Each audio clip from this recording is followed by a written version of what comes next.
Good morning, Dr. Ali, and thank you very much for coming to IBRI and for these amazing workshops for the 2 days.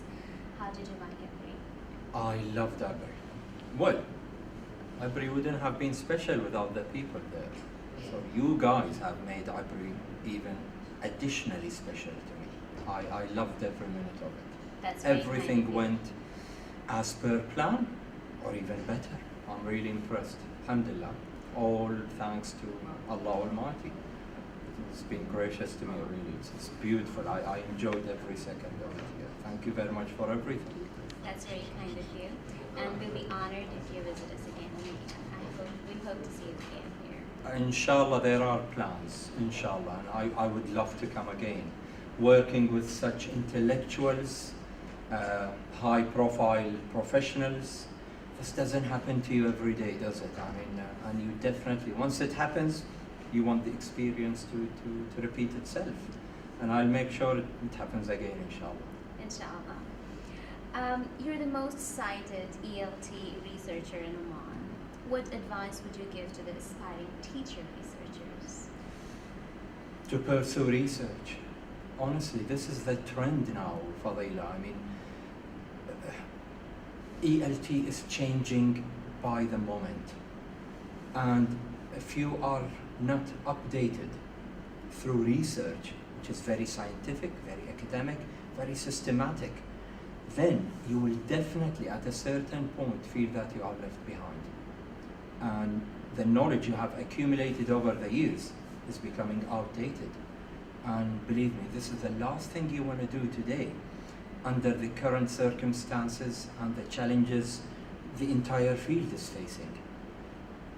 As I said yesterday, English is a foreign language in Oman. Probably this is a little bit misleading, it's a misconception now.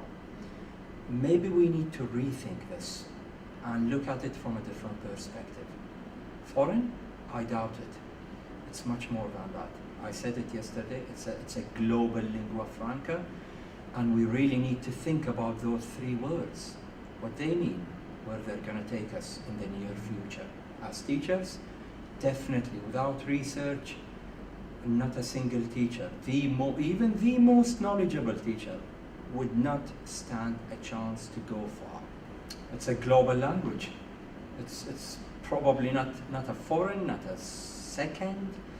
It's definitely a global language. Remember, it's all now people talk about globalization, internationalization, forces that are driving the world now. It's about economy, it's about politics, and without these 2 combined, you're not going to go anywhere. And the status of English currently has got to derive from these 2 concepts, which are very broad, very complicated, but then we really need to think about them, and we need to see where we are, where we stand currently, and where this amazingly important language stands and where it should take us.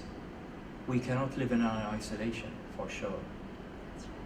We need to work much harder than what we have achieved over the past few years in order to be able really to see that we are head and shoulders with everybody else.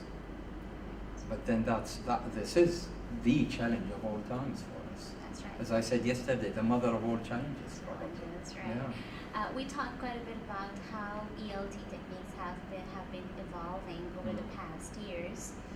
And we talked quite a bit about how the teaching used to be 50 years ago. Yeah. Where do you see it 50 years ahead? Oh, well,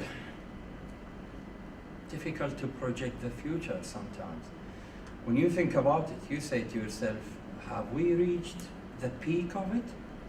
No, absolutely not. And once again, maybe we can say thanks to research, because it keeps on opening new doors to us on a daily basis.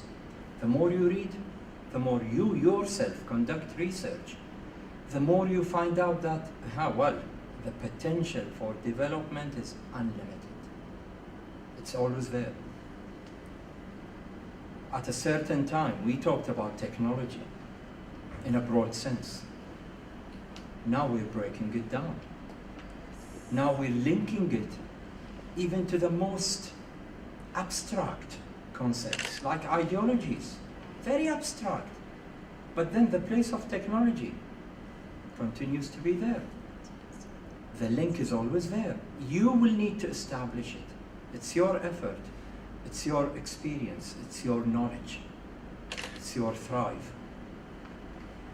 So it's really hard. But then, I don't know, but I feel it'll continue challenging us. And we will need to continue challenging ourselves. So that's going to be really big. This is the task. This is every teacher's task. It's evolution. The students, they will never ever be satisfied with whatever you're presenting to them. They will always look forward to something a step higher. You will need always to step it up. And this is going to be really big for any teacher now.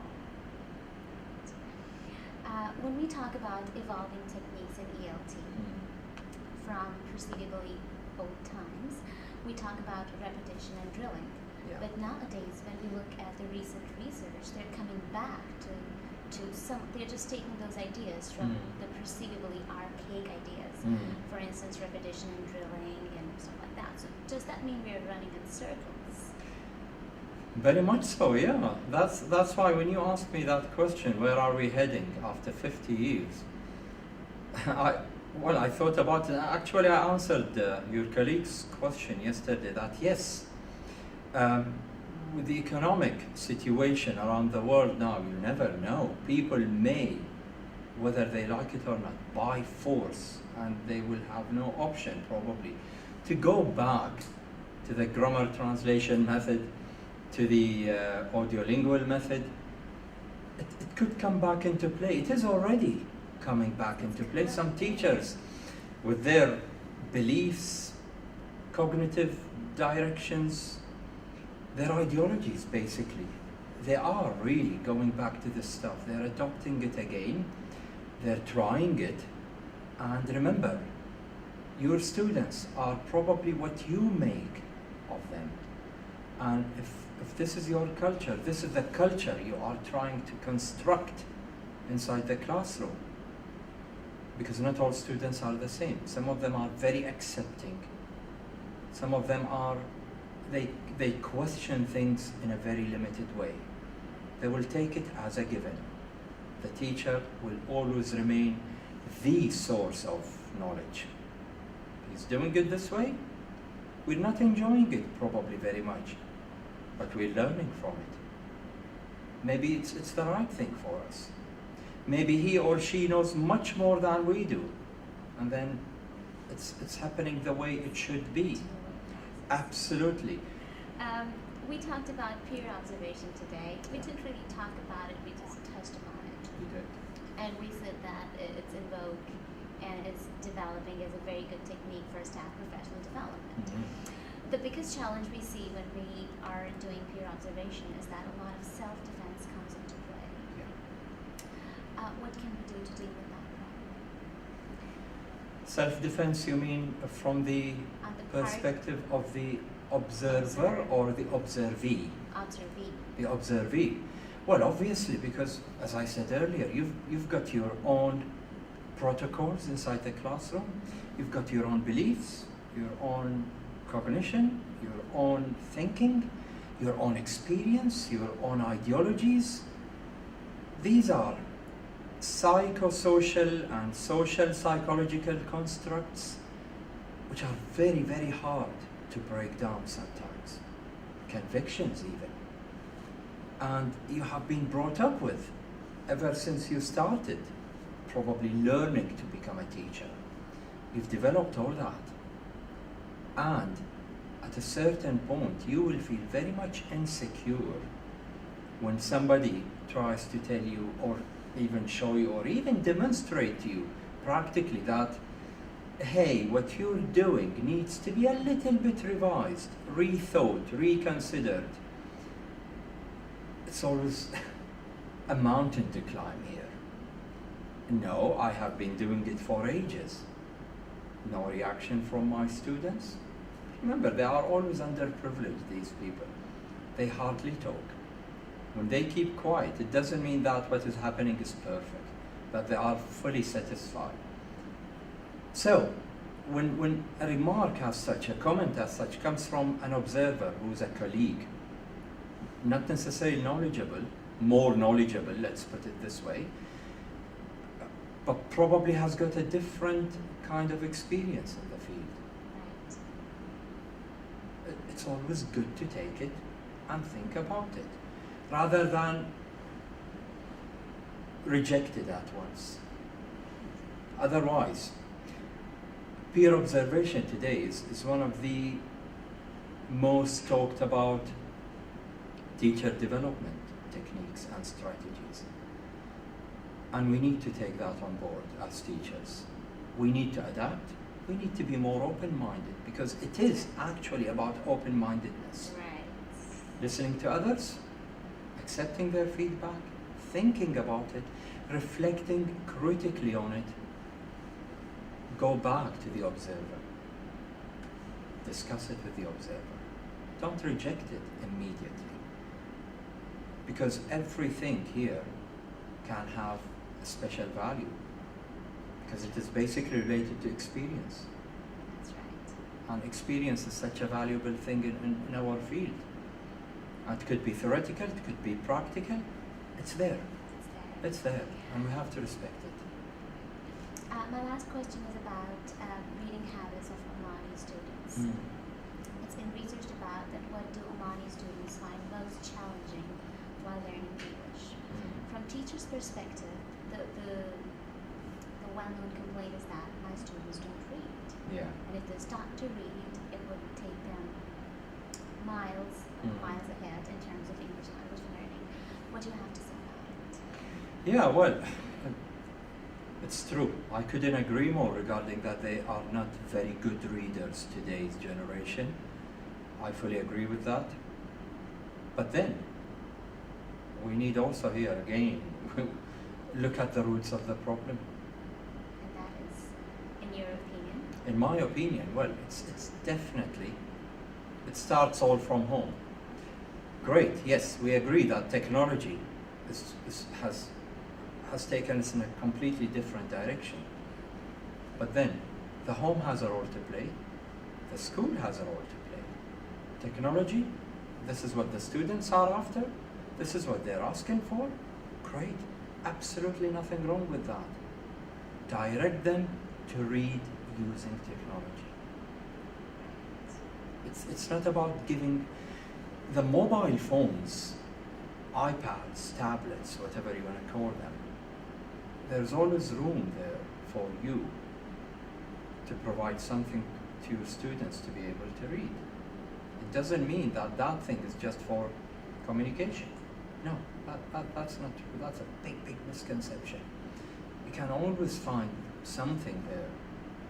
The material itself, your selection of the material, will play a massive role here in getting them to read. So what you mean to say is that they don't have to read a book from cover to cover. If we are providing them with a piece to read, Absolutely. it's reading.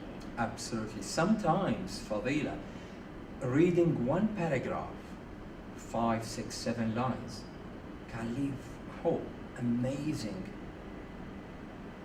effect on the student's mind and language. And sometimes you can read a whole story, a whole book, 100, 150 pages, and probably you end up with very little or even nothing. So it's the selection, and the teacher can play a role here. You don't have to impose it. You can negotiate it with the student. Takes us back to that issue of needs analysis, being close to their thinking, knowing what they like most, and then being able to direct them. And even when they read, make sure that they are not reading just for the sake of reading in a vacuum, let's call it. Why can't we have something that will build on that reading text? Reading for a purpose. Reading for a purpose, absolutely. Read that text. Do you want to say something about it? Do you want to present it to us? Do you want to present it to your classmates? How about collecting some further texts that complement this, that look at an opposing argument, and coming and talking about it here before the class? So that would also build upon the critical thinking skills. Indeed, indeed. You are doing more, you're killing more than one bird here with the same stone. The students are going to love it because you are giving them a margin of freedom here to move around, to think, as you said, critically, and to move beyond the classroom boundaries and be able to do some practical search and research themselves. Remember, they're full of energy. Definitely. And if you don't give them a chance, really, to let this all out, then you are definitely killing them. Probably even harsher, burying them alive. That's strong. Okay, thank you very much, Dr. Ali. It was a pleasure talking to you, and hope to see you soon and talk to you soon. Thank you so much, Fadila, for taking the time. The very, very smart, problematic questions. I enjoyed answering that, really, and it helped me even think on my feet and think beyond what I know, probably. Thank you so much, Very kind. and thanks to Ivory College of Technology for everything, once again. Thank you.